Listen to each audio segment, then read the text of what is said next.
학교 폭력으로 인해 옥상까지 올라간 민지라는 아이가 있었습니다. 중학교 3학년이었습니다.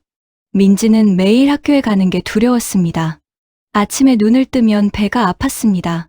진짜 아픈 건지 마음이 아픈 건지 본인도 구분이 안 됐습니다. 그냥 학교라는 곳이 무서웠습니다. 민지를 괴롭히는 아이들이 있었습니다. 3명이었습니다. 반장을 맡고 있는 여학생 하나, 그 애 옆에 늘 붙어 다니는 남학생 둘. 이 아이들은 민지를 교묘하게 괴롭혔습니다. 겉으로 보기엔 아무 문제가 없어 보였습니다. 때리지도 않았습니다. 욕을 직접적으로 하지도 않았습니다. 그저 은근하게 계속해서 매일매일 민지를 구석으로 몰았습니다. 점심시간이 되면 민지 자리 근처에서 수군거렸습니다. 어제 그거 봤어? 진짜 웃긴다. 맞아. 완전 웃기지 않아? 민지를 보지도 않으면서 하는 말이었습니다. 하지만 민지는 알았습니다. 자기 얘기라는 걸. 왜냐하면 그 아이들이 웃으면서 힐끗힐끗 쳐다봤기 때문입니다. 복도에서 마주치면 비켜주지 않았습니다. 민지가 먼저 비켜서야 했습니다. 안 비키면 어깨를 부딪혔습니다. 미안, 못 봤어. 그렇게 말하고는 킥킥 웃으며 지나갔습니다. 미안하다는 말 속에 미안함은 없었습니다. 체육 시간엔 늘 민지가 마지막으로 남았습니다. 팀을 나눌 때였습니다. 아무도 민지를 데려가려 하지 않았습니다. 선생님이 민지는 저쪽 팀이라고 지정해주면 그제야 어쩔 수 없다는 표정으로 받아줬습니다. 팀에 들어가도 공은 오지 않았습니다. 민지가 서 있는 쪽으로는 아무도 패스하지 않았습니다. 단톡방도 문제였습니다. 반 전체 단톡방이 있었는데 거기서 민지만 빠진 대화가 계속 이어졌습니다. 내일 같이 영화 보러 갈 사람. 저요, 저도요. 민지는 묻지도 않았습니다. 물어봤자 인원이 다 찼어 라는 대답이 돌아올 게 뻔했으니까요. 한두 번은 용기 내서 물어봤습니다. 돌아온 대답은 예상대로였습니다. 그 후론 묻지 않았습니다. 선생님께 말씀드려도 소용없었습니다. 선생님, 애들이 저를 따돌려요. 그렇게 말하면 선생님은 반장을 불렀습니다. 민지를 괴롭히는 그 여학생이었습니다. 선생님, 저희는 그런 적 없어요. 민지가 워낙 조용해서 말을 잘 안 해서 그렇지 따돌린 건 아니에요. 반장은 능글맞게 웃으며 대답했습니다. 선생님은 민지를 보며 말했습니다. 민지야, 내가 먼저 다가가봐. 친구들도 내가 다가오면 좋아할 거야. 민지는 아무 말도 못했습니다. 선생님은 이해하지 못했습니다. 아니, 이해하려 하지 않았습니다. 귀찮았던 겁니다. 학교 폭력 사안으로 번지면 업무가 늘어나니까요. 민지는 집에 돌아와서도 아무 말 못했습니다. 엄마 아빠는 매일 바쁘게 일했습니다. 아빠는 작은 공장에 다녔습니다. 새벽 6시에 나가서 저녁 8시에 들어왔습니다. 엄마는 마트에서 계산대를 봤습니다.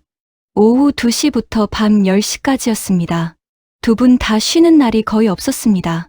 저녁을 같이 먹는 날도 드물었습니다. 민지는 혼자 밥을 먹었습니다. 전자레인지에 데운 반찬으로요. 가끔 엄마가 오늘 학교 어땠어? 라고 물으면 그냥 괜찮았어 라고 대답했습니다. 그게 전부였습니다. 사실 민지는 말하고 싶었습니다. 엄마한테, 아빠한테. 하지만 차마 말이 나오지 않았습니다. 이유가 있었습니다. 민지네 집은 가난했습니다. 가난하다는 게 뭔지 민지는 너무 잘 알았습니다. 겨울에 난방을 아껴야 하는 것, 여름에 에어컨을 틀지 못하는 것, 학원을 다니지 못하는 것, 새 옷을 사지 못하는 것, 수학여행비 걱정하는 엄마 얼굴을 보는 것. 민지는 알고 있었습니다. 학교 폭력 문제를 제대로 해결하려면 돈이 든다는 거요. 전학을 가려면 이사를 해야 하고, 이사를 하려면 돈이 필요했습니다. 상담을 받으려 해도 병원비가 들었습니다. 변호사를 쓰는 건 꿈도 못 꿀 일이었습니다. 그래서 민지는 참았습니다. 그냥 견디면 된다고 생각했습니다. 중학교만 졸업하면 고등학교 가면 달라질 거라고 스스로를 달랬습니다. 그렇게 하루하루를 버텼습니다. 어느 날 민지는 옥상으로 올라갔습니다. 점심시간이었습니다. 그 아이들이 또 민지 급식판을 건드렸습니다. 일부러 부딪혀서 국물을 쏟았습니다. 아, 미안해. 실수였어. 늘 하던 대로였습니다. 민지는 아무 말 없이 휴지로 닦았습니다. 그리고 교실을 나왔습니다. 옥상 문은 잠겨 있어야 했지만 그날은 열려 있었습니다. 민지는 천천히 계단을 올라갔습니다. 옥상에 나가니 바람이 불었습니다. 차가운 바람이었습니다. 민지는 난간 앞에 섰습니다. 아래를 내려다봤습니다. 사람들이 개미처럼 작았습니다. 민지는 그냥 서 있었습니다. 오래 서 있었습니다. 뛰어내리려던 건 아니었습니다. 그냥 여기서 바람을 쐬고 싶었습니다. 저 아래 세상에서 잠깐 벗어나고 싶었습니다. 그때 뒤에서 목소리가 들렸습니다. 학생, 거기서 뭐해? 교감 선생님이었습니다. 민지는 깜짝 놀라 뒤를 돌아봤습니다. 교감 선생님은 급하게 다가왔습니다. 위험하잖아. 어서 이리 와. 민지는 난간에서 물러났습니다. 교감 선생님은 민지를 데리고 상담실로 갔습니다. 상담 선생님이 물었습니다. 무슨 일 있니? 민지는 고개를 저었습니다. 아무 일도 없어요. 그냥 바람 쐬려고요. 하지만 학교는 발칵 뒤집혔습니다. 학생이 옥상에 올라갔다는 것만으로도 큰 사건이었습니다. 담임 선생님이 불려왔고 부모님께 연락이 갔습니다. 엄마가 급하게 일을 빠지고 학교로 달려왔습니다. 상담실에서 엄마와 민지는 마주 앉았습니다. 선생님들이 지켜보는 가운데였습니다. 엄마는 떨리는 목소리로 물었습니다. 민지야, 엄마한테 말해봐. 무슨 일 있어? 민지는 여전히 고개를 저었습니다. 아무 일도 없어요. 그날 밤, 집에서 엄마는 민지를 앉혀놓고 다시 물었습니다. 아빠도 일찍 들어왔습니다. 두 분 모두 걱정스러운 얼굴이었습니다. 민지야, 우리한테 말 안 하면 우린 어떻게 해? 뭐가 힘든지 말해야 도와주지. 민지는 그제야 울음을 터뜨렸습니다. 오랫동안 참았던 게 한꺼번에 쏟아졌습니다. 엄마, 미안해. 나 때문에 엄마 일 못 갔잖아. 아빠도 일찍 들어오고. 미안해. 엄마가 민지를 꼭 안았습니다. 무슨 소리야. 그게 무슨 걱정이야. 그런 건 걱정하지 마. 그리고 천천히, 조금씩, 민지는 말하기 시작했습니다. 학교에서 있었던 일들을요. 어떻게 아이들이 자기를 괴롭혔는지, 선생님께 말해도 소용없었던 것, 매일 학교 가는 게 두려웠던 것, 모든 걸 털어놨습니다. 엄마와 아빠는 말없이 들었습니다. 중간중간 엄마 눈에서 눈물이 흘렀습니다. 아빠는 주먹을 불끈 쥐었습니다. 민지 얘기가 끝나고 한참 뒤에야 아빠가 입을 열었습니다. 민지야, 왜 진작 말 안 했어? 민지는 울먹이며 대답했습니다. 우리 집 형편 알잖아. 이거 해결하려면 돈 들잖아. 전학도 못 가고 변호사도 못 쓰잖아. 그냥 참으면 되는데. 엄마가 민지를 더 세게 끌어안았습니다. 이 바보야. 그게 무슨 소리야. 돈이 중요해. 내가 중요해. 그날 밤 민지는 오랜만에 깊이 잤습니다. 엄마 아빠는 잠들지 못했습니다. 거실에 앉아서 오랫동안 이야기를 나눴습니다. 어떻게 해야 할지, 무엇을 할 수 있을지. 다음 날, 엄마는 학교에 다시 갔습니다. 이번엔 제대로 이야기하겠다는 마음이었습니다. 교장실에서 교장 선생님을 만났습니다. 담임 선생님도 자리에 있었습니다. 엄마는 차근차근 설명했습니다. 민지가 당한 일들을요. 교장 선생님은 난처한 표정을 지었습니다. 어머님, 학교 폭력이라고 하시기엔 아이들끼리 있을 수 있는 일 아닐까요? 요즘 애들이 좀 예민하잖아요. 담임 선생님도 거들었습니다. 민지 어머님, 저도 관심 있게 봤는데요. 특별히 문제될 만한 건 못 봤거든요. 엄마는 화가 났습니다. 하지만 큰 소리칠 처지가 아니었습니다. 학교와 싸우려면 시간과 돈이 필요했습니다.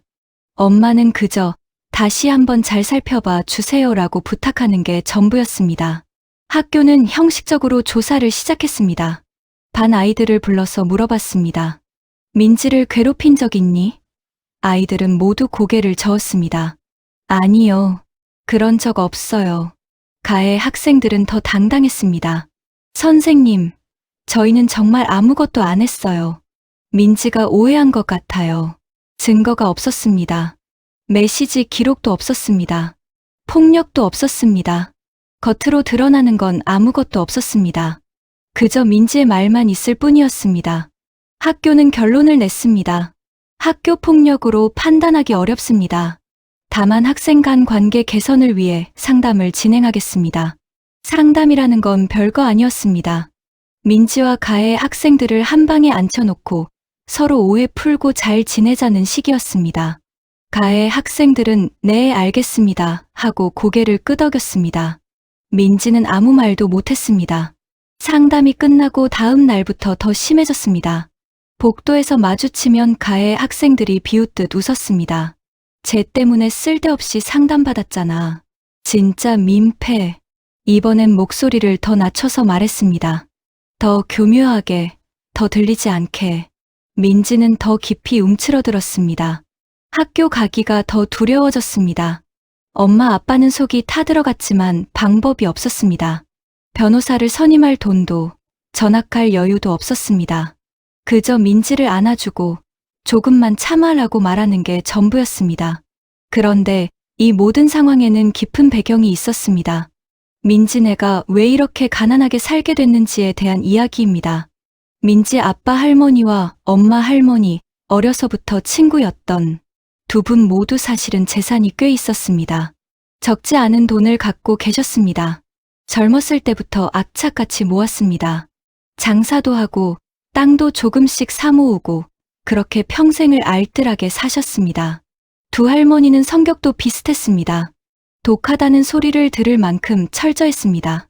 특히 자식 교육에 대해선 확고한 철학이 있었습니다. 자식은 스스로 일어서야 한다. 이게 두 분의 신념이었습니다. 친구들이 자식한테 집 사주고 차 사주고 그럴 때도 두 할머니는 꿈쩍하지 않았습니다. 그렇게 키우면 버릇 없어진다. 내 돈은 내가 번 거다. 자식이라고 당연히 받을 권리는 없다. 그런 말씀을 자주 하셨습니다. 민지 아빠와 엄마는 그 원칙 아래서 자랐습니다. 대학 등록금도 스스로 해결했습니다. 결혼할 때도 도움을 거의 받지 못했습니다. 두 할머니는 축의금 정도만 주셨습니다. 그것도 다른 집 기준으로 보면 적은 금액이었습니다. 민지 부모는 서운하지 않았다고 하면 거짓말이었습니다.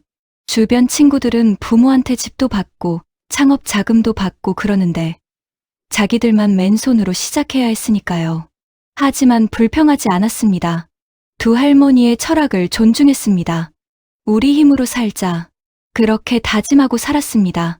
그런데 생각보다 세상은 만만치 않았습니다. 아빠는 작은 사업을 시작했다가 망했습니다. 빚이 생겼습니다. 그 빚을 갚느라 몇 년을 허덕였습니다.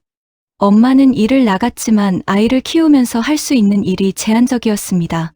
두 할머니는 그 사실을 알고 계셨습니다. 아들 며느리가 힘들게 산다는 거요. 하지만 큰 돈을 주지는 않았습니다. 명절 때 용돈 조금, 민지 생일 때 얼마, 그 정도였습니다. 힘들어도 이겨내야 한다. 그게 진짜 배우는 거다. 두 분은 그렇게 믿었습니다. 민지 부모도 할머니들한테 손 벌리지 않았습니다. 자존심도 있었고 또 할머니들 철학을 알고 있었으니까요. 그래서 그냥 악착같이 일했습니다. 아빠는 공장에서, 엄마는 마트에서 빚을 다 갚고 조금씩 저축하고 그렇게 버텼습니다. 민지도 어릴 때부터 눈치를 봤습니다. 다른 친구들은 학원도 여러 개 다니고 새 옷도 자주 사는데 자기는 그러지 못한다는 걸 알았습니다. 그래서 조르지 않았습니다.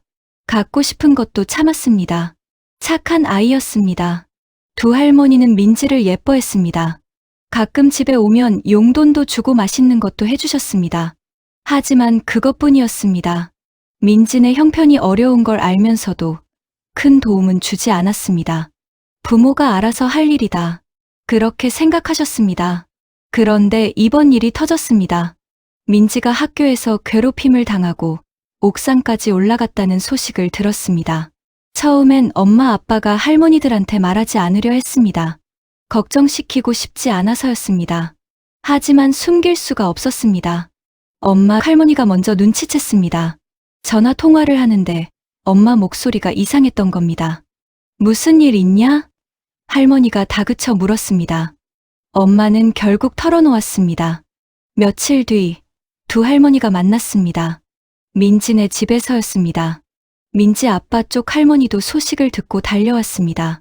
두 분은 민지를 앉혀놓고 차근차근 물었습니다. 민지야, 할머니한테 다 얘기해봐. 학교에서 무슨 일 있었어? 민지는 또 울었습니다. 할머니들 앞에서는 더 솔직해졌습니다. 어떻게 아이들이 괴롭혔는지, 선생님들은 어떻게 반응했는지, 왜 부모님한테 말 못했는지.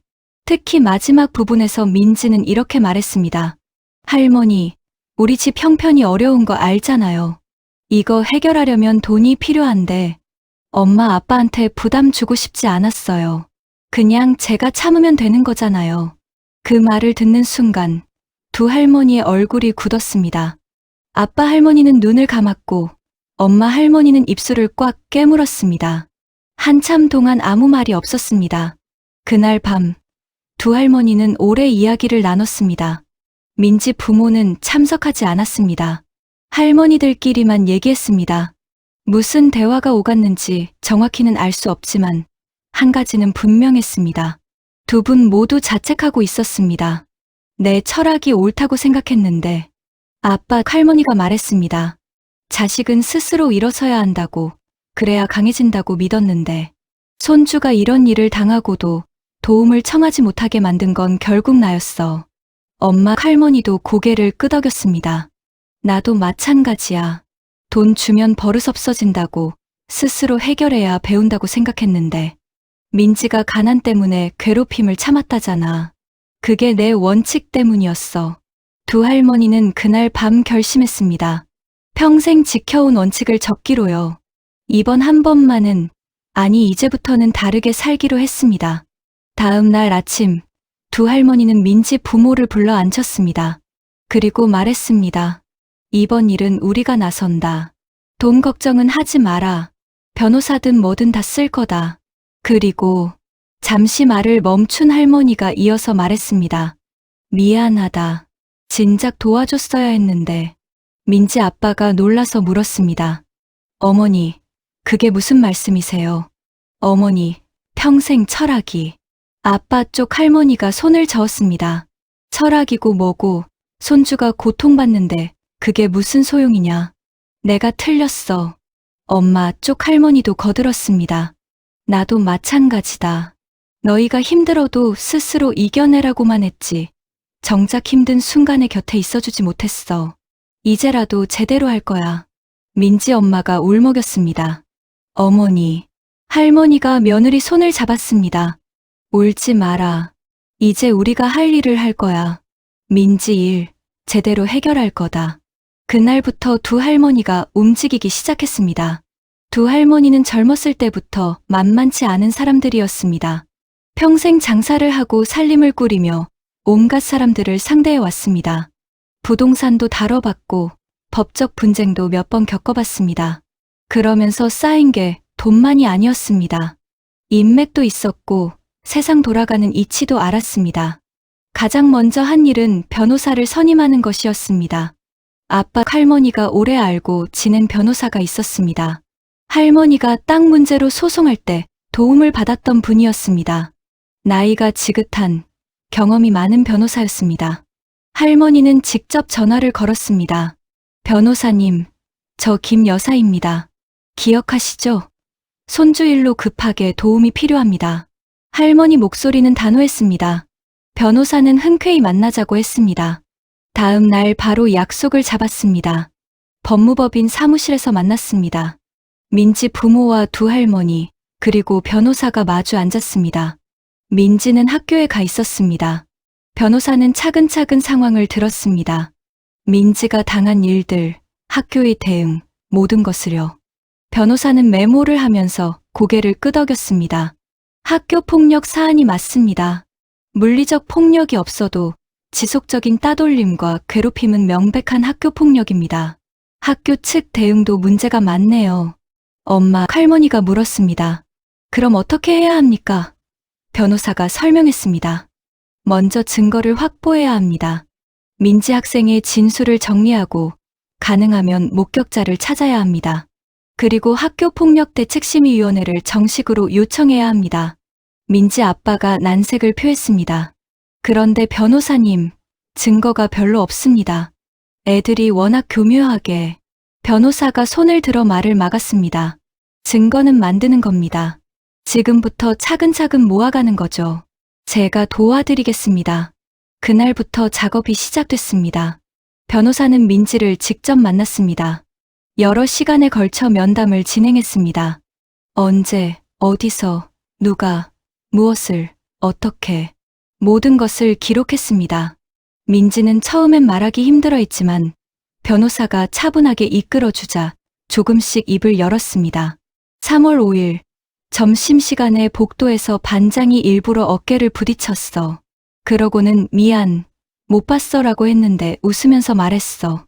3월 12일 체육시간에 팀을 나눴는데 아무도 나를 안 뽑았어. 마지막까지 남았다가 선생님이 지정해줬어. 이런 식으로 하나하나 정리했습니다. 날짜별로, 상황별로 쌓이고 쌓이니 제법 두툼한 자료가 됐습니다. 변호사는 고개를 끄덕였습니다. 좋습니다. 이 정도면 충분히 패턴을 증명할 수 있어요. 그 다음은 학교였습니다. 변호사 명의로 정식 문서를 보냈습니다. 학교폭력대책심의위원회 개최를 요청하는 공문이었습니다. 법적 근거를 명시하고 민지가 당한 일들을 상세히 기술했습니다. 그리고 마지막에 한 줄을 추가했습니다. 학교 측의 부적절한 대응에 대해서도 법적 검토를 진행 중임을 알려드립니다. 학교는 당황했습니다. 변호사가 나선다는 것 자체가 부담이었습니다. 교장 선생님은 급하게 회의를 소집했습니다. 교감, 담임, 상담 교사가 모였습니다. 이거 어떻게 된 거야? 왜 변호사까지 나서는 거야? 담임 선생님이 변명했습니다. 제가 봤을 땐 별일 아닌 것 같았는데요. 요즘 학부모들이 너무 예민한 거 아닙니까? 교감 선생님이 혀를 찼습니다. 예민하고 자시고가 아니라 이미 변호사가 붙었다고. 제대로 대응 안 하면 우리가 문제될 수 있어. 학교는 마지못해 심의위원회를 열기로 했습니다. 하지만 그 전에 먼저 가해 학생 부모들을 불렀습니다. 상황을 설명하고 조용히 해결하자는 식으로 접근했습니다. 가해 학생 부모들도 만만치 않았습니다. 특히 반장 학생의 어머니는 학교 운영위원회 위원이었습니다. 학교에 기부도 많이 한 사람이었습니다. 그 어머니는 교장실에서 큰 소리를 쳤습니다. 우리 애가 뭘 잘못했다는 겁니까? 구체적인 증거라도 있어요? 애들끼리 그럴 수 있는 일 아닙니까? 교장 선생님은 난처한 표정을 지었습니다. 그래도 상대편에서 변호사까지 선임했으니 반장 어머니가 비웃었습니다. 변호사가 뭐 대수입니까? 우리도 변호사 쓸 수 있어요. 그 말대로 가해 학생 측에서도 변호사를 선임했습니다. 잘 나가는 로펌의 젊은 변호사였습니다. 학교 폭력 사건을 여러 번 맡았고 가해 학생 쪽을 변호해서 이긴 경험이 많은 사람이었습니다. 심의위원회가 열렸습니다. 학교 회의실에 여러 사람이 모였습니다. 교육청에서 나온 위원, 학부모 대표, 교사 대표, 법조인, 그리고 양측 변호사와 당사자들이었습니다. 민지는 엄마 아빠와 함께 앉았고 가해 학생들은 그들의 부모와 함께 있었습니다. 회의는 길게 이어졌습니다. 민지 측 변호사가 준비한 자료를 제출했습니다. 날짜별로 정리된 괴롭힘 내역, 민지의 진술서, 학교의 부적절한 대응을 지적하는 문서들이었습니다. 하나하나 설명하면서 이것이 명백한 학교 폭력임을 주장했습니다. 가해 측 변호사가 반박했습니다. 구체적인 물증이 없습니다. 모두 피해 학생의 주관적 진술일 뿐입니다. 어깨를 부딪혔다는 것도 실수일 수 있고 팀에서 안 뽑았다는 것도 단순히 친하지 않아서일 수 있습니다.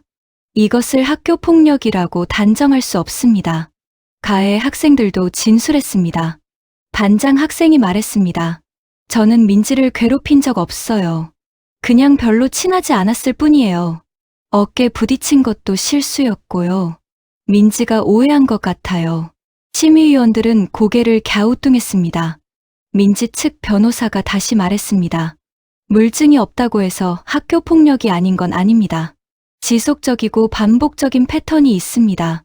3개월 넘게 계속된 일입니다. 그리고 피해 학생이 실제로 고통받았다는 것, 옥상까지 올라갔다는 사실이 이를 증명합니다. 하지만 심의위원회는 결론을 내리지 못했습니다. 증거가 약하다는 쪽과 피해 학생 보호가 우선이라는 쪽으로 의견이 갈렸습니다. 결국 추가 조사 후 재심의로 결정됐습니다. 즉, 아무것도 결정되지 않은 겁니다. 민지 부모는 실망했습니다. 집으로 돌아오는 길에 엄마가 한숨을 쉬었습니다. 변호사까지 썼는데도 안 되네요. 아빠도 침울한 표정이었습니다. 저쪽도 만만치 않아요. 하지만 두 할머니는 다른 생각이었습니다. 집에 돌아와서 두 분은 다시 마주 앉았습니다. 엄마 할머니가 먼저 입을 열었습니다. 이렇게 정면으로만 부딪히면 안 되겠어. 다른 방법을 찾아야 해. 아빠 할머니가 동의했습니다. 그래. 학교와 저 부모들 뭔가 숨기는 게 있을 거야. 우리가 그걸 찾아내야 해. 두 할머니는 평생을 살아오면서 사람을 보는 눈이 생겼습니다. 저렇게 당당하게 나오는 사람들은 뒤가 있다는 걸 알았습니다. 엄마 할머니는 오래 살면서 동네 인맥이 넓었습니다. 특히 그 학교 근처에 아는 사람이 많았습니다.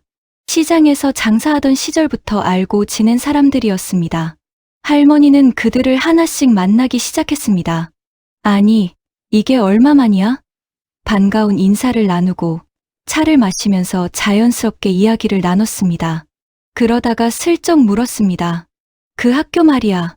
혹시 무슨 소문 들은 거 없어? 사람들은 하나둘씩 이야기를 풀어놓기 시작했습니다. 아, 그 학교. 거기 교장이 좀 문제가 있다는 얘기 들었어. 무슨 문제? 글쎄, 학부모들한테 뒷돈 받는다는 소문이 있더라고. 기부금 명목으로. 기부금. 응. 학교 발전기금이라고 하면서 받는데 사실은 자기 주머니로 들어간다는 거지. 엄마 할머니는 귀를 쫑긋 세웠습니다. 다른 사람도 만났습니다. 그 학교 운영위원들 있잖아. 그 사람들끼리 커넥션이 있어. 서로 봐주고 그런다고. 봐준다니? 애들 문제 있어도 덮어주고 성적도 좀 봐주고. 돈 있는 집 애들은 특혜받는다는 얘기야. 조각조각 정보가 모였습니다. 할머니는 메모를 했습니다. 누가 뭐라고 했는지, 어떤 소문이 있는지 하나하나 기록해뒀습니다. 아빠 할머니는 다른 루트로 움직였습니다. 할머니는 예전에 부동산 일을 하면서 알게 된 사람이 있었습니다. 그 사람이 지금은 교육청에서 일하고 있었습니다. 높은 직급은 아니었지만 내부 사정을 잘 아는 사람이었습니다. 할머니는 그 사람을 만났습니다. 식사 대접을 하면서 이야기를 나눴습니다. 요즘 학교들이 어떻습니까? 학교 폭력 문제가 많다면서요? 그 사람이 한숨을 쉬었습니다. 많죠. 그런데 학교들이 잘 안 올려요. 숨기려고만 하죠. 왜 숨깁니까? 할머니가 물었습니다. 그 사람이 설명했습니다. 학교 폭력 건수가 많으면 학교 평가에 안 좋으니까요. 교장 승진에도 영향 가고, 그래서 되도록 조용히 처리하려고 해요. 가해 학생 부모가 돈 있으면 더 심하죠. 그게 합법입니까? 합법은 아니죠. 그런데 증거 잡기가 어려워요. 다들 은밀하게 하니까. 할머니는 고개를 끄덕이면서 더 물었습니다. 혹시 그런 학교들 명단 같은 거 있습니까? 그 사람이 난색을 표했습니다. 그건 공개할 수 없는데요. 할머니가 웃으며 말했습니다. 공개하라는 게 아니라 그냥 개인적으로 궁금해서요. 우리 손주 학교가 혹시 그런 데인지 싶어서.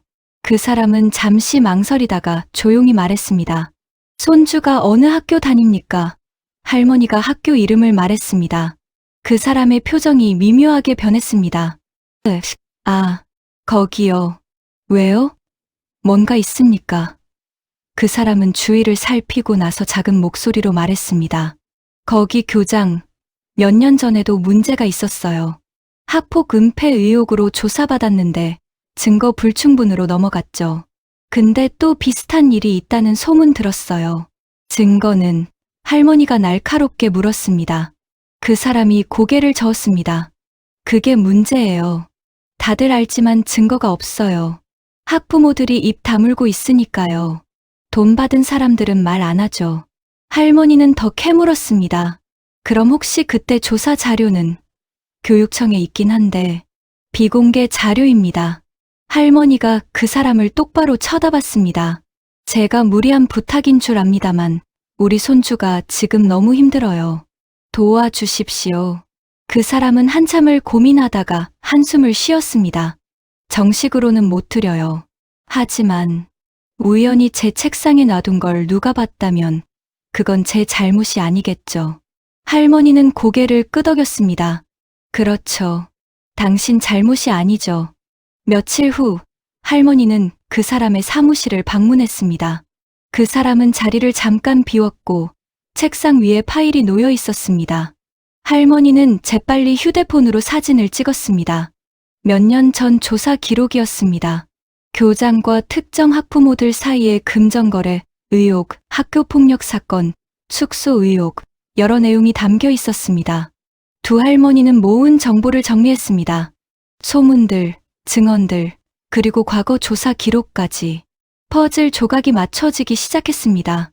그림이 보였습니다. 그 학교는 오래전부터 문제가 있었습니다. 교장은 돈 있는 학부모들에게 특혜를 주고 뒷돈을 받았습니다. 그 대가로 그 집 아이들이 문제를 일으켜도 덮어줬습니다.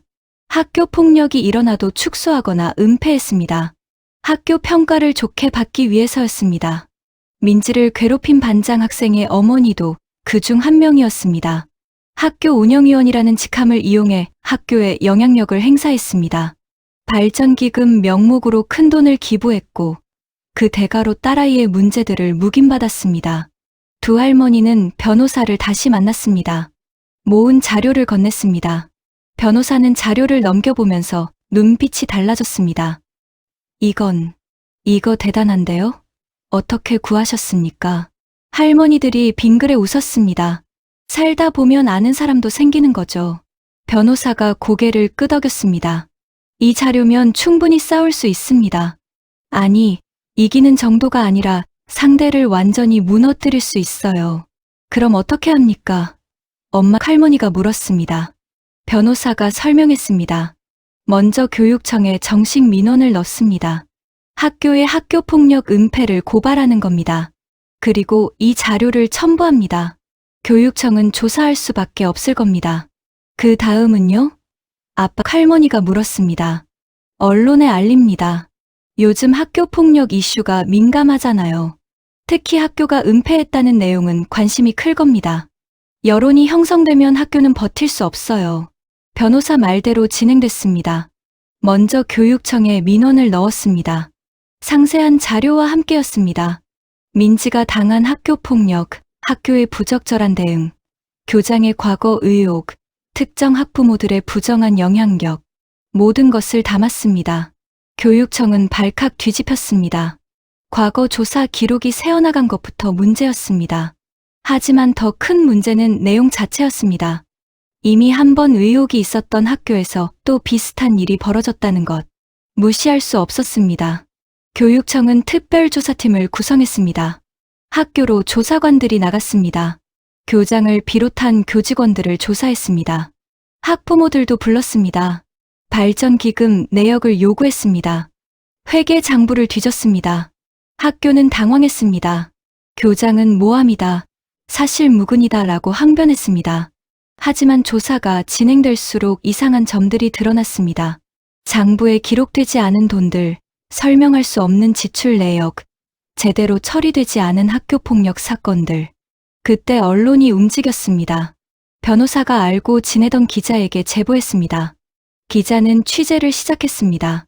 교육청 조사 사실을 확인하고 학교 관계자들을 인터뷰했습니다. 학부모들도 만났습니다.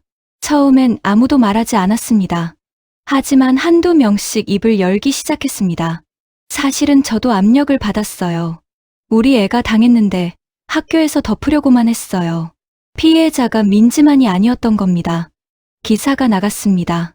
지역 신문 일면에 실렸습니다. 중학교 학교폭력 은폐 의혹, 교육청 특별조사 착수. 기사는 상세했습니다. 교장의 과거 의혹, 특정 학부모들의 부당한 영향력, 여러 학교폭력 사건이 제대로 처리되지 않은 정황. 기사가 나가자 더 많은 제보가 들어왔습니다. 다른 피해 학생 학부모들이 나섰습니다. 우리 애도 당했다.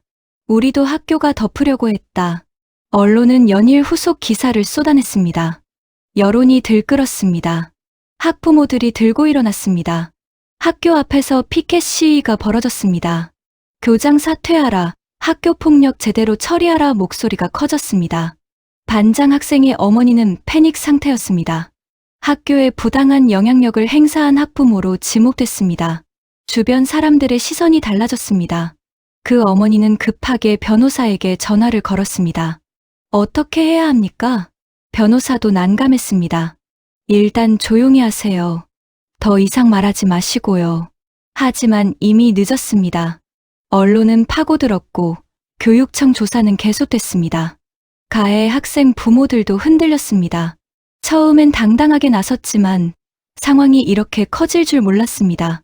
자기 아이들이 기사의 가해자로 언급되는 걸 보고 충격받았습니다.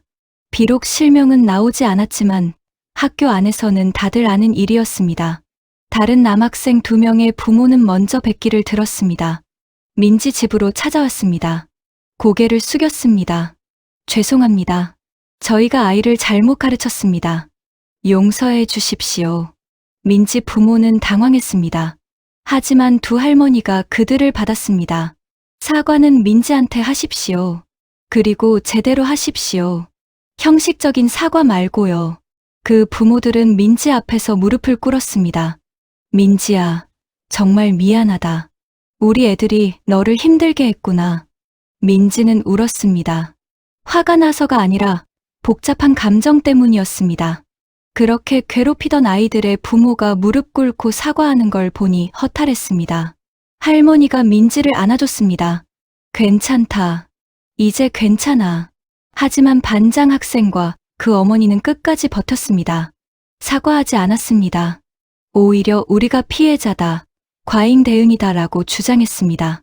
변호사를 통해 성명을 냈습니다. 그게 실수였습니다. 언론은 더 강하게 비판했습니다. 피해자인 척하는 가해자 학부모, 그런 식의 기사가 나갔습니다. 여론은 더 악화됐습니다. 반장 학생 어머니가 운영하는 사업체까지 타격을 받았습니다. 고객들이 등을 돌렸고 결국 그 어머니도 무너졌습니다. 변호사가 권유했습니다. 더 이상 버티면 안 됩니다. 사과하십시오. 어머니는 울면서 전화를 걸었습니다. 민지 집으로요. 만나주실 수 있겠습니까? 만남이 성사됐습니다. 반장 학생 어머니와 반장 학생이 왔습니다. 둘 다 초췌한 모습이었습니다. 어머니는 민지 앞에 앉자마자 눈물을 흘렸습니다. 정말 죄송합니다. 제가 아이를 잘못 키웠습니다. 옆에 앉은 반장 학생도 고개를 숙였습니다. 하지만 진심인지는 알 수 없었습니다. 어쩔 수 없이 끌려온 것처럼 보였습니다. 민지는 그 모습을 말없이 바라봤습니다. 예전 같았으면 무서워서 아무 말도 못했을 겁니다. 하지만 지금은 달랐습니다. 옆에 할머니들이 계셨고 부모님도 함께였습니다. 민지는 천천히 입을 열었습니다. 왜 그랬어? 민지가 반장 학생을 똑바로 보며 물었습니다. 내가 뭘 잘못했는데 그렇게 괴롭혔어? 반장 학생은 고개를 들지 못했습니다. 한참을 침묵하다가 작은 목소리로 대답했습니다. 잘 모르겠어. 그냥? 민지의 목소리가 떨렸습니다. 그냥 재미있어서. 나는 매일 학교 가는 게 지옥이었는데 너희는 그냥 재미있었던 거야. 반장 학생이 울기 시작했습니다. 미안해. 정말 미안해. 엄마 할머니가 조용히 말했습니다. 울면 다예요? 진심으로 반성하는 겁니까? 아니면 일이 커져서 무서워서 우는 겁니까? 반장 학생 어머니가 황급히 말했습니다. 진심입니다. 정말 반성하고 있습니다. 아빠 할머니가 차갑게 말했습니다. 그래요. 이제 와서 반성하는 거군요. 처음엔 우리 애가 뭘 잘못했냐고 하시더니 반장 어머니는 아무 말도 못했습니다. 할머니가 이어서 말했습니다. 당신 딸이 민지한테 한 짓 하나하나 다 알고 있습니까? 반장 어머니가 고개를 들었습니다. 네, 이제 알았습니다. 제가 아이를 제대로 보지 못했습니다. 할머니가 물었습니다. 아이한테 물어봤습니까? 왜 그랬냐고 어머니가 딸을 바라봤습니다. 딸은 여전히 고개를 숙인 채였습니다. 민지 아빠가 말했습니다. 사과는 받겠습니다. 하지만 이게 끝이 아니라는 걸 아셔야 합니다. 앞으로 어떻게 하실 건지 분명히 하셔야 합니다. 반장 어머니가 고개를 끄덕였습니다. 전학 보내겠습니다. 민지 학생과 같은 학교에 있으면 안 될 것 같습니다. 민지 엄마가 조용히 말했습니다. 왜 저희가 전학 가야 하나 했는데 이제 와서 당신 딸이 전학 간다는 거죠. 반장 어머니가 당황했습니다.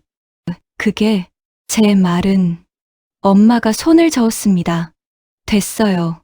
어쨌든 같은 학교에 있고 싶지 않으니까요. 그 자리에서 합의가 이루어졌습니다. 가해 학생들은 모두 전학을 가거나 자퇴하기로 했습니다. 정식으로 사과문을 작성하기로 했습니다. 그리고 민지가 받은 정신적 피해에 대한 치료비를 부담하기로 했습니다. 하지만 두 할머니는 여기서 멈추지 않았습니다. 학교 문제가 남아 있었습니다. 교육청 조사는 계속 진행됐고 점점 더 많은 것이 드러났습니다. 교장의 비리가 확인됐습니다. 발전기금 명목으로 받은 돈 중 상당액이 개인 용도로 사용됐습니다. 학교 회계를 조작한 흔적도 발견됐습니다. 학교 폭력 사건을 의도적으로 축소하거나 은폐한 정황도 명백했습니다. 여러 건이 제대로 처리되지 않았습니다. 교육청은 결론을 내렸습니다. 교장에게 해임 처분을 내렸습니다. 교감과 일부 교사들에게도 징계가 내려졌습니다. 학교는 사실상 전면 개편됐습니다. 새 교장이 부임했고 학교 폭력 대응 시스템을 재정비했습니다. 언론은 이 사건을 크게 보도했습니다. 할머니들의 반격, 손녀 지킨 집념, 그런 제목의 기사도 나왔습니다. 두 할머니가 어떻게 움직였는지, 어떤 방법으로 진실을 파헤쳤는지 상세히 다뤄졌습니다. 사람들은 놀라워했습니다. 70대, 80대 할머니들이 변호사를 선임하고 증거를 모으고 학교와 가해자들을 무너뜨린 과정이 드라마 같았습니다. 댓글에는 응원의 메시지가 가득했습니다. 진짜 할머니 멋있다. 이게 진짜 어른이다. 우리 할머니도 이러셨으면 좋겠다. 몇 달이 지났습니다. 민지는 천천히 회복해 갔습니다. 심리 상담을 받기 시작했습니다. 가해 학생 측에서 부담하는 비용이었습니다. 상담사는 경험이 많은 분이었습니다. 민지는 처음엔 말하기 힘들어했지만 점점 마음을 열었습니다. 학교도 달라졌습니다. 새로운 교장 선생님은 학교 폭력에 대해 엄격한 기준을 세웠습니다. 단 한 건도 묵인하지 않겠다는 게 방침이었습니다. 교사들도 달라졌습니다. 학생들의 말에 귀 기울이기 시작했습니다. 민지를 대하는 아이들의 태도도 바뀌었습니다. 처음엔 조심스러웠습니다. 무슨 말을 해야 할지 몰라 했습니다. 하지만 시간이 지나면서 하나둘씩 다가왔습니다. 민지야, 미안해. 그때 내가 모른 척했어. 나도 도와주지 못해서 미안해. 민지는 그 말들을 듣고 울었습니다. 그리고 고개를 끄덕였습니다. 괜찮아. 이제 괜찮아. 진짜 친구가 생기기 시작했습니다. 점심시간에 같이 밥 먹는 친구. 복도에서 마주치면 웃으며 인사하는 친구. 주말에 같이 영화 보러 가자고 하는 친구. 민지는 조금씩 웃기 시작했습니다. 집에서도 밝아졌습니다. 엄마 아빠는 그런 민지를 보며 안도했습니다.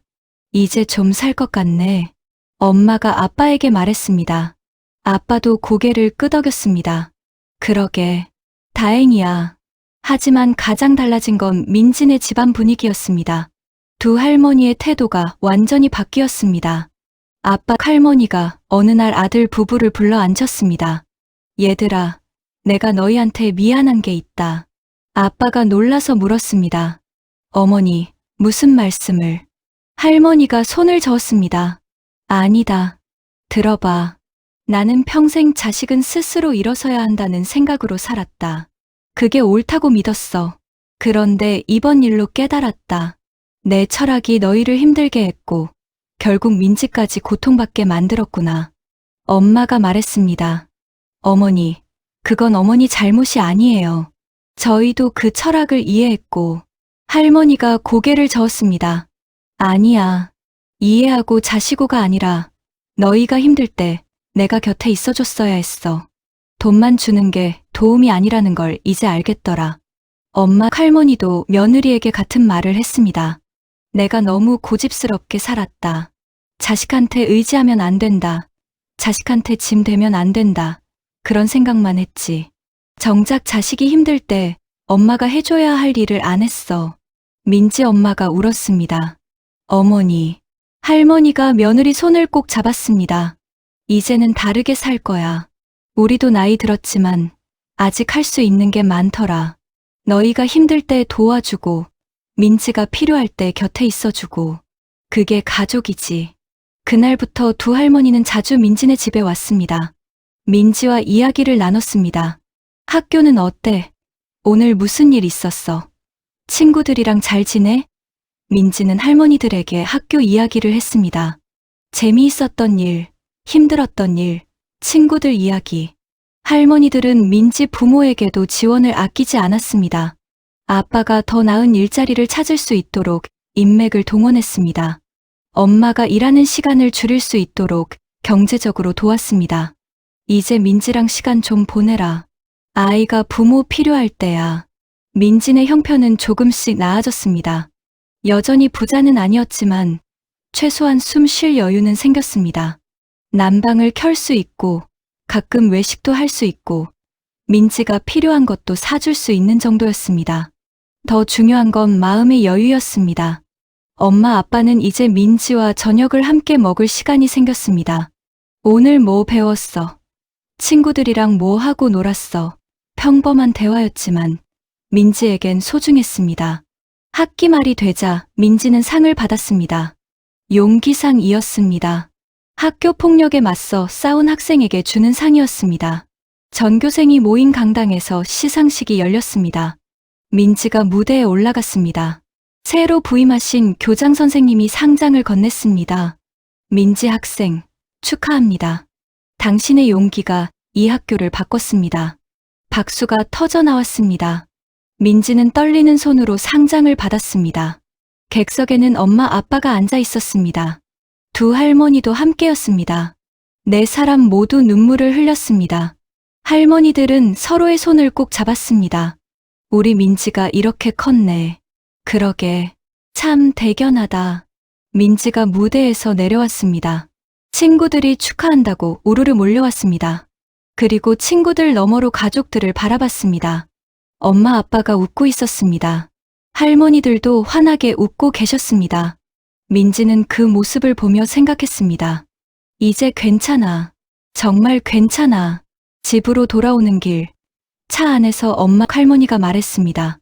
민지야, 할머니가 너한테 미안한 게 있어. 민지가 고개를 돌렸습니다. 뭐가요, 할머니? 할머니가 민지 손을 잡았습니다. 할머니가 진작 도와줬어야 했는데 내가 그렇게 힘든 줄 모르고, 아니, 알면서도 외면했어. 할머니 철학이 중요하다고 생각했거든. 그게 잘못이었어. 민지가 고개를 저었습니다. 아니에요, 할머니. 할머니가 도와주셔서 내가 이렇게 됐잖아요. 할머니 아니었으면 나 아직도 힘들었을 거예요. 아빠, 할머니도 거들었습니다. 그래도 진작 그랬어야지. 이제라도 늦지 않아서 다행이야.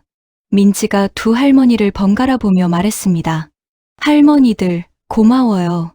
정말 고마워요. 할머니들이 민지를 꼭 안아줬습니다. 우리 민지, 이제 할머니들이 지켜줄게. 다신 그런 일 없게 할 거야.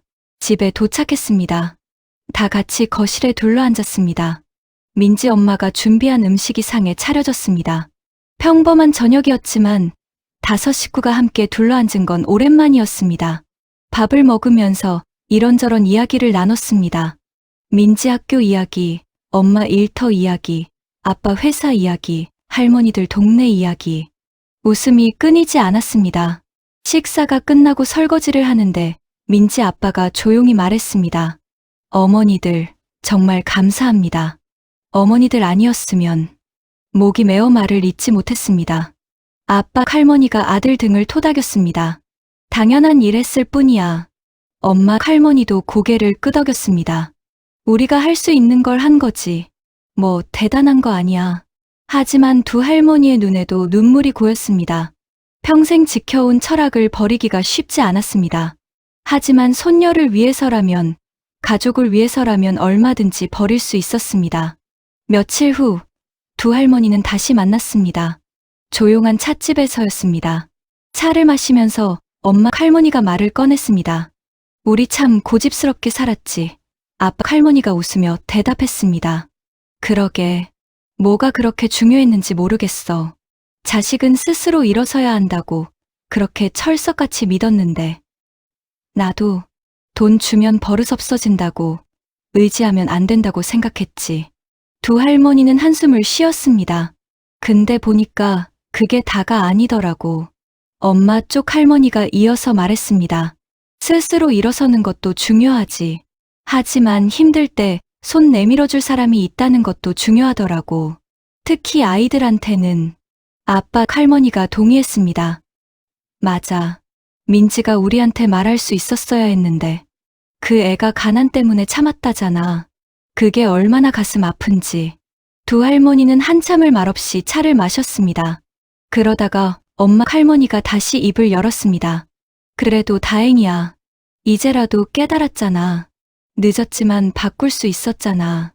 아빠 할머니가 고개를 끄덕였습니다. 그래. 그게 다행이지. 앞으로는 다르게 살아야지. 우리 돈, 우리가 쓰고 싶은데 쓰면 되는 거 아니야? 자식들 돕고, 손주 키우고, 그게 뭐가 나빠? 나도 그렇게 생각해. 관속까지 돈 갖고 갈 것도 아닌데, 필요한데 쓰자고. 두 할머니는 그렇게 결심을 다졌습니다. 평생 지켜온 원칙을 완전히 버리기로 했습니다. 새로운 방식으로 살기로 했습니다. 자식들과 손주를 위해서라면 뭐든 할 수 있다는 걸 배웠습니다. 몇 개월이 더 지났습니다. 민지는 완전히 달라졌습니다. 학교에서도 밝았고 집에서도 웃음이 많아졌습니다. 친구들과 어울리는 것도 편해졌습니다. 심리 상담사는 많이 좋아졌다고 말했습니다. 어느 날 민지가 집에 왔는데 얼굴이 상기돼 있었습니다. 엄마가 물었습니다.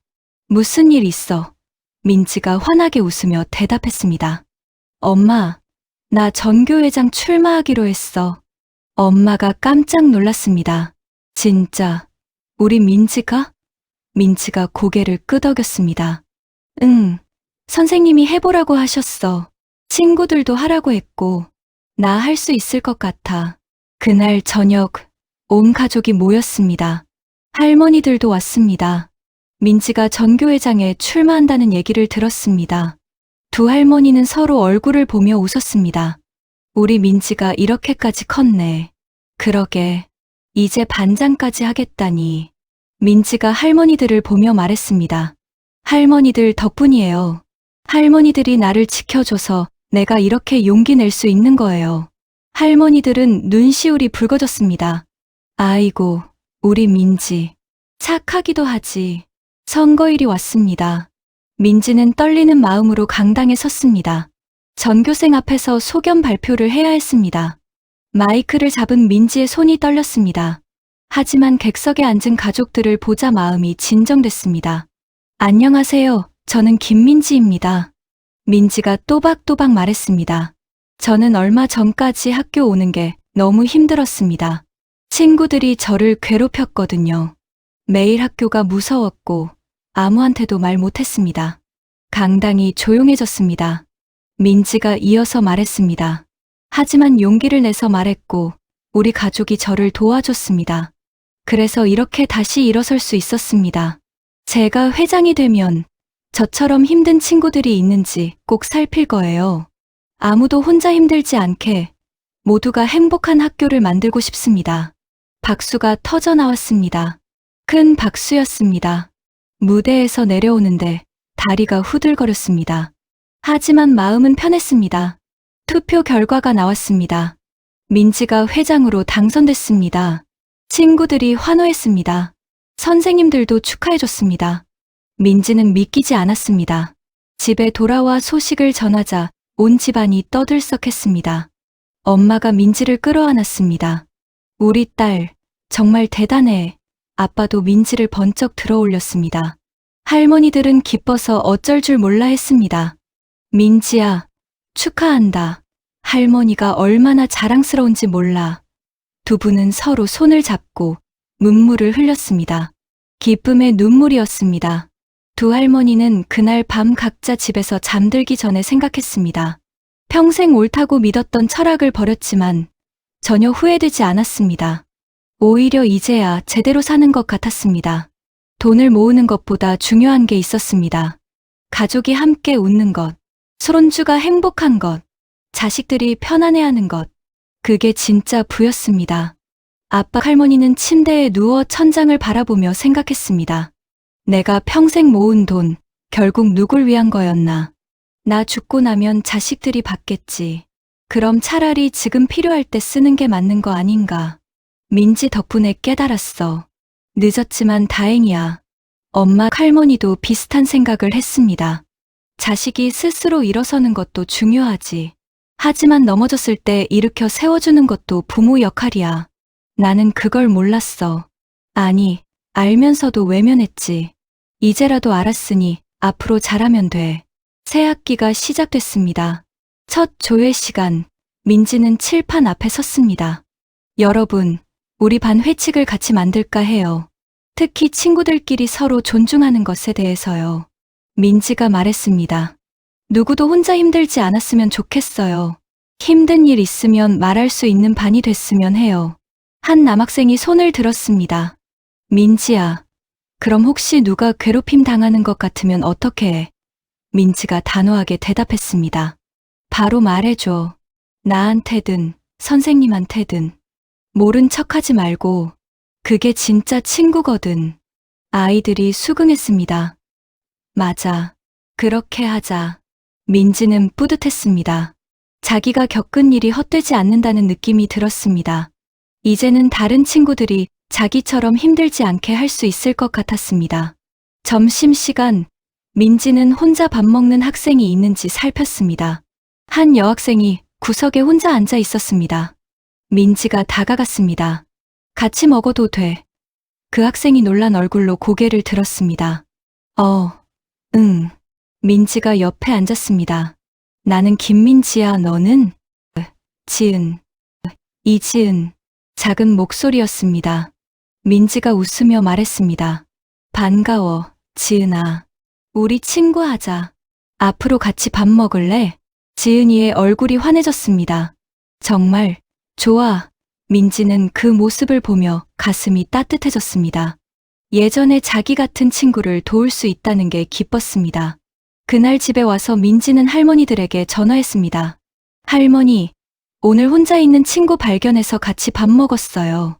할머니들은 기뻐했습니다. 그래? 우리 민지 잘했네. 주말이 되자 두 할머니가 민지네 집에 왔습니다. 큰 봉투를 들고서였습니다. 민지 아빠가 당황했습니다. 어머니, 이게 뭡니까? 아빠 할머니가 봉투를 내밀었습니다. 민지 대학 자금이야. 미리 모아두려고. 민지 아빠가 손사래를 쳤습니다. 어머니, 이러시면 안 됩니다. 저희가 알아서. 엄마 할머니가 단호하게 말했습니다. 알아서 뭘 해. 우리가 도와주고 싶어서 하는 거야. 받아. 민지 엄마도 말렸습니다. 어머니들, 너무 많이 주시는 것 같아요. 아빠 할머니가 웃었습니다. 많긴 뭐가 많아. 우리 쓰고 남은 돈이야. 관속에 갖고 갈 것도 아니고 손주한테 쓰는 게 당연하지. 엄마 쪽 할머니가 덧붙였습니다. 그리고 이건 빚이 아니야. 돌려받을 생각도 없어. 그냥 우리가 하고 싶어서 하는 거니까 부담 갖지 마라. 민지 부모는 눈물을 글썽였습니다. 할머니들의 마음이 너무 고마웠습니다. 민지도 할머니들을 꼭 껴안았습니다. 할머니들, 사랑해요.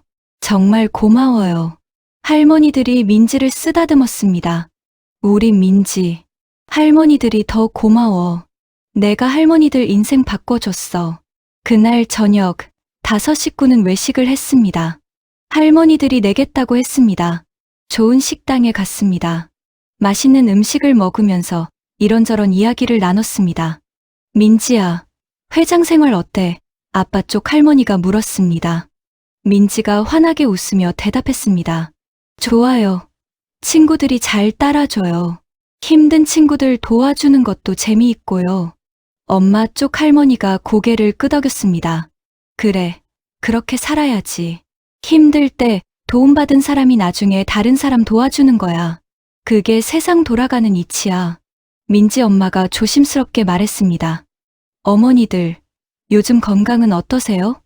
두 할머니가 웃었습니다. 아주 좋아.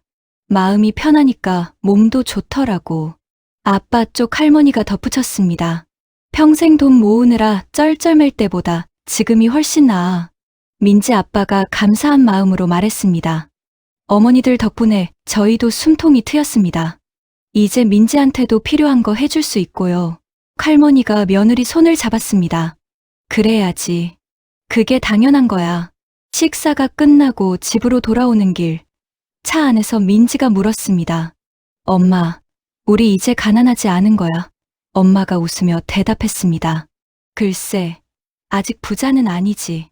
그런데 말이야, 민지야. 응? 가난하고 부자고가 중요한 게 아니야. 힘들 때 도와줄 사람이 있고 함께 웃을 수 있으면 그게 진짜 부자인 거야. 민지가 고개를 끄덕였습니다. 맞아. 우리 진짜 부자네. 몇 달이 더 흘렀습니다. 학교는 완전히 달라졌습니다. 학교 폭력 사건이 크게 줄었습니다. 아이들이 서로를 더 존중하게 됐습니다. 선생님들도 학생들 말에 귀 기울이게 됐습니다. 민지는 모범적인 회장으로 소문났습니다. 다른 반 아이들도 민지를 알았습니다. 어느 날 교장 선생님이 민지를 교장실로 불렀습니다. 민지는 조금 떨렸습니다. 뭔가 잘못한 건가 싶었습니다. 하지만 교장 선생님은 웃는 얼굴이었습니다. 민지 학생, 학교 대표로 교육청 행사에 나가줄 수 있겠어요? 교장 선생님이 물었습니다. 학교 폭력 예방 우수 사례 발표회가 있거든요. 우리 학교가 어떻게 변했는지 이야기해주면 좋겠어요. 민지는 잠시 망설였습니다. 많은 사람 앞에서 발표하는 게 두려웠습니다. 하지만 이내 고개를 끄덕였습니다. 네, 할게요. 제 이야기가 다른 친구들한테 도움이 된다면요. 발표회 날이 왔습니다. 큰 강당에 여러 학교 학생들과 선생님들, 교육청 관계자들이 모였습니다. 민지는 단상에 올라갔습니다. 마이크를 잡은 손이 떨렸습니다.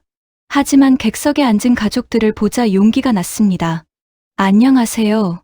저는 중학교 3학년 김민지입니다. 민지가 또박또박 말하기 시작했습니다. 저는 학교 폭력 피해자였습니다. 수개월 동안 반 아이들에게 괴롭힘을 당했습니다. 너무 힘들어서 옥상까지 올라갔습니다. 강당이 조용해졌습니다. 민지는 떨리는 목소리로 계속 이야기했습니다. 민지는 어떻게 두 할머니가 증거를 모으고 학교와 맞섰는지 이야기했습니다. 어떻게 가해 학생들과 학교가 변했는지도 설명했습니다. 그리고 마지막으로 이렇게 말했습니다. 제가 배운 건 이겁니다. 혼자 참으면 안 된다는 거요. 힘들면 말해야 합니다. 부모님께든 선생님께든 누구에게든. 그리고 어른들께 말씀드리고 싶어요. 아이들이 힘들다고 말하면 꼭 믿어주세요. 도와주세요. 저처럼 가족의 도움으로 다시 일어설 수 있습니다. 박수가 터져 나왔습니다. 행사가 끝나고 가족들이 민지를 둘러쌌습니다. 엄마가 민지를 꼭 안았습니다. 우리 딸, 정말 멋있었어. 아빠도 눈물을 흘렸습니다. 자랑스럽다. 민지야. 1년이 지났습니다. 민지는 고등학생이 됐습니다. 민지네 집도 많이 나아졌습니다. 아빠는 더 나은 직장을 얻었습니다. 할머니들의 인맥 덕분이었습니다. 엄마는 일하는 시간을 줄였습니다. 민지와 보내는 시간이 많아졌습니다. 두 할머니는 자주 민지네 집에 왔습니다. 민지와 숙제도 봐주고 같이 요리도 하고 이야기도 나눴습니다. 평생 못 해본 것들이었습니다. 이제야 진짜 할머니 역할을 하는 것 같았습니다. 어느 주말, 온 가족이 모여 소풍을 갔습니다. 공원에서 돗자리를 깔고 앉았습니다. 할머니들이 준비한 음식을 먹으면서 이야기를 나눴습니다. 민지야, 나중에 대학은 어디 갈 거야? 아빠 할머니가 물었습니다. 민지가 생각하며 대답했습니다. 아직 잘 모르겠어요. 근데 교육학과 가고 싶어요. 선생님이 되고 싶거든요. 선생님, 엄마가 놀라서 물었습니다. 민지가 고개를 끄덕였습니다. 응. 나처럼 힘든 학생들 도와주고 싶어. 아무도 혼자 힘들지 않게. 엄마 할머니가 민지를 쓰다듬었습니다. 그래. 좋은 꿈이다. 할머니가 도와줄게. 대학 등록금 걱정하지 마라. 민지가 웃으며 말했습니다. 고마워요, 할머니. 근데 제가 장학금 받을 자신 있어요. 다들 웃었습니다. 민지 아빠가 하늘을 보며 말했습니다. 참 많은 일이 있었네요. 엄마도 고개를 끄덕였습니다. 그러게요. 1년 전만 해도 상상도 못했죠. 아빠 할머니가 조용히 말했습니다. 힘든 일이었지만 그 덕분에 우리가 변했어. 더 나은 가족이 됐지. 엄마 할머니도 동의했습니다. 맞아. 민지가 우리 모두를 가르쳐 줬어. 정말 중요한 게 뭔지. 민지는 가족들을 둘러보며 생각했습니다. 내가 정말 행복하구나. 햇살이 따뜻했습니다. 바람이 기분 좋게 불었습니다. 민지는 눈을 감고 이 순간을 기억하려 했습니다. 가족 모두가 함께 웃고 있는 이 순간을요. 저 멀리서 아이들이 뛰어놀고 있었습니다. 민지는 그 모습을 보며 생각했습니다. 저 아이들도 모두 행복했으면 좋겠다. 힘든 일 없이 자랐으면 좋겠다. 만약 힘든 일이 있다면 나처럼 도와줄 사람이 있었으면 좋겠다. 해가 저물어 갔습니다. 가족들은 짐을 싸서 집으로 돌아갔습니다. 차 안에서 민지는 창밖을 바라봤습니다. 노을이 아름다웠습니다. 민지는 조용히 중얼거렸습니다. 고마워. 모두 고마워. 그 말이 누구에게 한 건지 민지도 정확히 몰랐습니다. 할머니들에게? 부모님에게? 자기 자신에게? 아니면 이 모든 일을 겪게 해준 세상에게? 어쩌면 다 맞는 말일지도 몰랐습니다. 민지는 이제 알았습니다. 힘든 일이 완전히 나쁜 것만은 아니라는 걸요. 그 힘듦 덕분에 더 강해졌고, 가족의 소중함을 알았고, 진짜 중요한 게 뭔지 배웠습니다. 그리고 앞으로 다른 사람들을 도울 수 있는 사람이 됐습니다. 집에 도착했습니다. 다 같이 집으로 들어갔습니다. 그날 밤, 할머니들이 돌아가고 나서 민지네 가족은 거실에 앉아 이야기를 나눴습니다. 민지 아빠가 말했습니다. 참 신기한 일이에요. 그렇게 힘들었던 일이 결국은 축복이 됐네요. 민지 엄마가 고개를 끄덕였습니다. 그러게요. 만약 그 일이 없었으면 우리 여전히 어머니들한테 거리 두고 살았을 거예요. 힘든 것도 혼자 참고요. 민지가 말했습니다. 엄마, 아빠, 미안해. 내 때문에 고생했지. 엄마가 민지를 안았습니다. 무슨 소리야. 내 잘못이 아니야. 오히려 내가 용기 내줘서 고마워. 덕분에 우리 가족이 더 가까워졌잖아. 아빠도 민지 머리를 쓰다듬었습니다. 맞아. 내가 말해줘서 고마워, 민지야. 그리고 앞으로는 뭐든 말해. 힘든 일 있으면 혼자 참지 말고. 우리가 항상 내 편이야. 민지는 부모님을 보며 웃었습니다. 알아. 이제 알아. 앞으로는 절대 혼자 참지 않을게. 그렇게 하루가 저물었습니다. 민지네 집엔 평화가 찾아왔습니다. 완벽한 평화는 아니었습니다. 여전히 고민도 있고 걱정도 있었습니다. 하지만 이제는 달랐습니다. 함께 이겨낼 수 있다는 걸 알았으니까요. 두 할머니도 각자 집에서 편안한 마음으로 잠들었습니다. 평생 지켜온 원칙을 버렸지만 전혀 후회되지 않았습니다. 오히려 이제야 제대로 사는 것 같았습니다. 돈보다 중요한 것, 원칙보다 소중한 것을 찾았습니다. 가족이었습니다. 그리고 민지는 자기 방에서 창밖의 별을 바라보며 생각했습니다. 나는 행복하다. 정말 행복하다. 그 생각과 함께 민지는 편안하게 잠들었습니다. 내일은 또 어떤 날이 될지 기대하면서요. 이야기는 여기서 끝납니다. 하지만 민지와 두 할머니, 그리고 그들 가족의 삶은 계속 이어집니다. 때로는 힘들 때도 있겠지만, 이제 그들은 알았습니다. 함께라면 이겨낼 수 있다는 것을요. 그리고 그것이 진짜 부이고 진짜 행복이라는 것을요.